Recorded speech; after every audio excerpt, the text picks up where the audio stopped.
이성윤, 2심도 무죄. 파국 향하는 윤석열 하명 수사. 박지훈 IT 전문가. 소위 김학의 불법 출국 금지 수사를 막았다는 혐의로 기소된 이성윤 법무연수원 연구위원이 2심에서도 무죄 판결을 받았다. 서울고법 형사5부는 25일 직권남용권리 행사방해 혐의로 기소된 이 연구위원에게 검찰의 항소를 기각하고 1심과 동일하게 무죄를 선고했다. 이는 지난해 2월 1심에서 무죄를 받은 후 1년 만에 2심도 같은 판단을 내린 것이다. 1심 선고 당시에는 관련 혐의로 기소됐던 차규근 전 출입국본부장, 이광철 전 민정비서관, 이규원 검사도 같은 날 선고가 나왔는데 차 전 본부장과 이 전 비서관은 전면 무죄, 이규원 검사도 단 한 개 혐의 유죄의 선고유예 선고가 내려졌었다. 이 연구위원은 대검 반부패 강력부장 시절 김학의 불법 출금 의혹으로 이규원 검사를 수사하는 수원지검 안양지청에 외압을 가해 수사를 막았다는 혐의, 그리고 이규원 검사와 차규근 전 출입국본부장 등에 대한 수사를 중단하라는 지시를 내렸다는 혐의 등을 받았다. 하지만 2심 재판부는 판결에서 당시 반부패 강력부장이 안양지청장에 대한 승인 등의 권한이 없었고 또한 수사 중단 지시 혐의에 대해서는 법무부의 요청으로 위법 혐의를 확인하기 위한 것이었다고 판단했다. 이렇게 1, 2심에서 반복해 이성윤 연구위원에 대한 혐의를 무죄로 판단하면서 반윤 검사 이성윤을 찍어내려던 윤석열 검찰의 노력에 급브레이크가 걸릴 것으로 보인다. 검찰이 상고한다고 해도 대법원에서 1, 2심의 판단을 뒤집을 여지가 전혀 보이지 않기 때문이다. 이 연구위원은 선고 직후 법원 앞에서 기자들을 만나 내놓은 일성에서 정치 검찰이 김학의 출금 사건을 일으켜 시선을 돌리고 프레임을 전환하면서 이성윤과 김학의를 뒤섞어놨어도 본질은 결코 변하지 않는다라며 부디 이 사건 판결이 검찰권을 남용한 정치검사들의 행위에 경종을 울리는 계기가 됐으면 하는 바람이라고 말했다. 그러면 이 연구위원이 정치검찰이 김학의 출금 사건을 일으켜 시선을 돌리고 프레임을 전환했다는 이 사건의 본질은 어떤 것이었을까? 김학의에 대한 2013년과 2014년의 1, 2차 수사가 검찰의 불기소로 불발된 후 2019년 대검 과거사진상 조사단이 김학의 사건을 재조사하고 있었다. 하지만 3월 15일 소환조사에 김학의가 불응한 후 언론들에서 도피 가능성, 출국 가능성을 거론하는 언론 보도들이 쏟아지자 조사단이 대검에 출국 금지를 요청했다.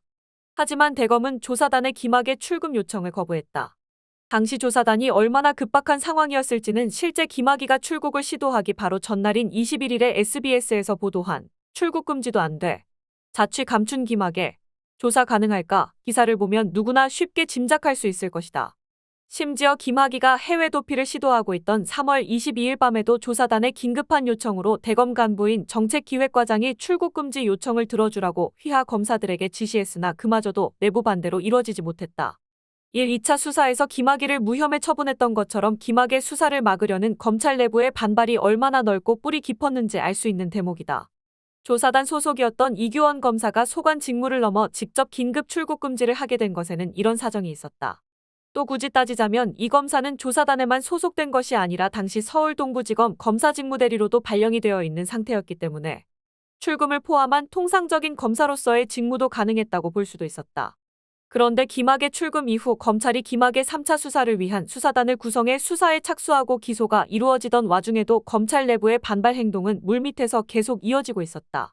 수원지검 안양지청 일부 검사들이 이 검사의 출국 금지가 불법이라며 이 검사를 피의자로 보고 수사를 벌이고 있었던 것이다.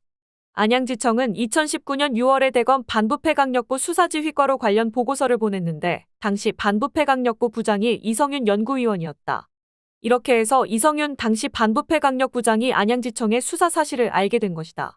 검찰의 김학의 수사단이 모든 언론과 국민들의 관심 속에 김학의를 수사해서 기소하고 있던 시점에 출금이 불법이라는 김학의의 주장을 뒷받침하려는 정반대 방향의 수사가 뒤에서 진행되고 있었으니 대검 지휘부의 이성윤 부장으로서는 황당할 수밖에 없었던 상황이다.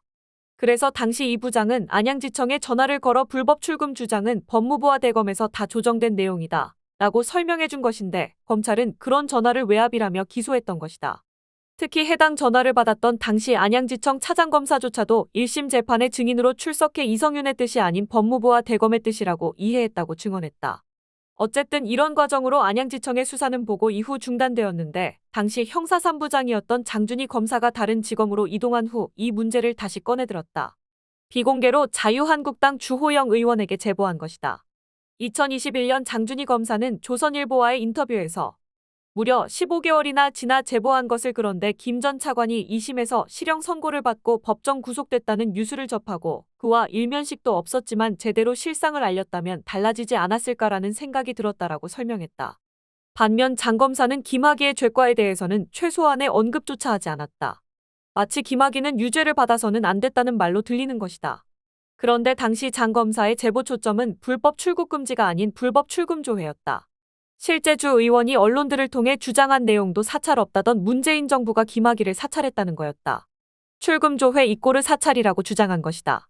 그런데 출국 금지 조회를 한 것이 사찰이라고 주장한 것도 어불성설일 뿐만 아니라 2019년 김학의의 출국 시도 직전의 상황은 당연히 그럴 만한 상황이었다. 과거 사진상 조사단이 신청한 출국 금지를 대검이 받아주지 않고 버티고 있어 김학의의 도피를 우려한 조사단의 입장에서는 초조해하며 출금 조회를 해볼 수밖에 없었던 것이다. 더욱이 주호영은 김학의에 대한 사찰이 177회에 이른다고 주장했지만 실제 법무부가 확인해본 결과 단순히 로그의 개수를 총합한 것일 뿐 실제 출금 조회 횟수는 그보다 훨씬 적었다. 즉 주호영은 사실관계를 대대적으로 부풀리며 이슈화를 시도한 어거지 주장을 떠버린 것이다. 이 주호영은 김학의와 사법연수원 14기 동기다.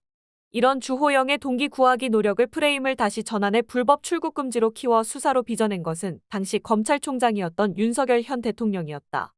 주호영의 부풀리기 폭로로부터 한 달여 후인 2021년 1월 11일 윤 총장의 대검이 불법 출국 금지로 언론 플레이를 하더니 단 이틀 만인 1월 13일에 윤 총장이 직접 재배당 지시를 내렸다. 위 조선 기사에서는 이성윤 라인이라서 재배당한다고 주장했지만 사실 이미 안양지청을 떠나 서울 동부지검에 있던 장 검사는 제보를 했을 뿐 해당 수사를 하고 있는 상황도 아니었다. 즉 실제로는 재배당이 아닌 수사 착수 지시를 내린 것이다. 게다가 당시 안양지청장이 이성윤 라인이라서 재배당한다고 내세운 데에서 이 수사 착수 당시부터 윤 총장이 이성윤 당시 서울중앙지검장을 타깃 중 하나로 삼았을 가능성을 유력하게 짚어볼 수 있다. 그리고 당시 사건이 존재하지도 않았던 불법 출금 사건을 재배당받은 것은 윤 총장의 막내 수하격이었던 이정섭 수원지검 부장검사였다. 이 이정섭 검사는 천안 마약범죄 무마를 포함한 각종 비위 혐의들이 터져나와 지난해 12월 1일 국회에서 탄핵되어 현재 헌법재판소에서 탄핵 심판이 진행 중인 바로 그 이정섭이다. 그런데 윤 총장이 이정섭 검사에게 사건을 배당한 것이 더 심각한 것은 이 검사가 당시 김학의 사건의 항소심을 공소유지하던 유일한 검사였다는 것이다. 즉 김학의 3차 수사팀의 일원이자 법정에서 김학의를 처벌하라고 주장하고 있던 이 검사에게 김학의에 대한 출국 금지가 불법이라는 정반대 방향의 수사를 한꺼번에 맡긴 것이다. 이렇게 기형적으로 사건을 배당한 윤석열 총장의 의도가 무엇이었는지는 원래의 사건인 김학의 사건이 어떻게 종결되었는지 그리고 그 종결 이후 윤 총장이 이 검사를 어떻게 대했는지를 보면 짐작할 수 있다. 이정섭 검사는 조국 전 법무부 장관을 감찰무마 직권남용 혐의로 기소하고 공소유지도 하고 있었다. 그런데 조 전 장관에게 적용한 이 혐의 관련으로 증인으로 출석하는 전 특감 반원이자 현직 검찰 수사관을 증언 전에 이정섭 검사가 사전 면담한 사실이 문제가 됐었다. 조국 재판의 재판장이던 김미리 부장판사는 이 증인 사전 면담을 강력하게 문제 삼았는데 그런데도 이해할 수 없게 그 직후 이 검사는 자신의 다른 재판인 김학의 항소심 재판에서 똑같이 증인 사전 면담을 했다.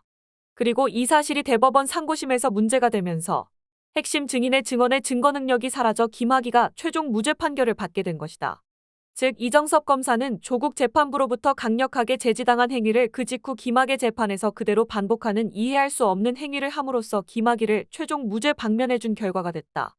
이렇게 공소유지 검사가 고의에 가까운 치명적인 실수로 담당하던 중요 사건에서 무죄로 패소했다는 결과에 대해 상식적인 검찰의 평가는 징계나 혹은 적어도 근무평정 감점이어야 당연할 것이다.